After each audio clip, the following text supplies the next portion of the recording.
যেই দিন কিয়ামতের ময়দান কায়েম হয়ে যাবে, মাথার আঘাত উপরে যখন সূর্য চলে আসবে, মাথার মগজগুলো ভাতের মারের মতো টকবক টকবক টকবক টকবক করে ফুটবে। বান্দা জাহান্নামীরা চিৎকার করে করে পানি চাইবে, পানি দেওয়া হবে না।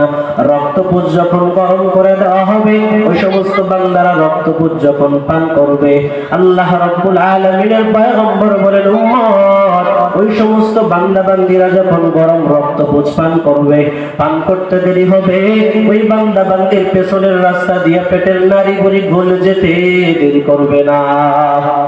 আল্লাহ রাব্বুল আলামিন বলেন, বান্দা তুমি যদি আমি আল্লাহর কাছে নিজেকে একেবারে সঁপে দাও, কিসের মাধ্যমে সঁপে দাও?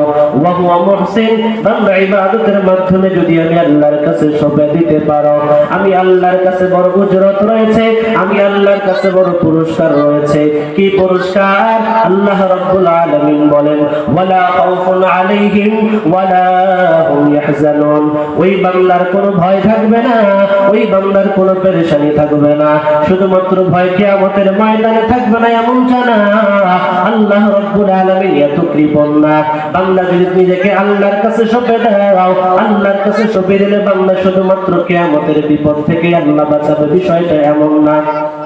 বান্দা যদি তুমি নিজেকে আল্লাহর কাছে সঁপে দিতে পারো, আল্লাহ রাব্বুল আলামিন তোমাকে দুনিয়ার বিপদ আপদ থেকেও বাঁচাবে। আমলের মাধ্যমে, ইবাদতের মাধ্যমে আল্লাহ রাব্বুল আলামিন বান্দার দুনিয়াবি বিপদ আপদ থেকেও বাঁচাবে।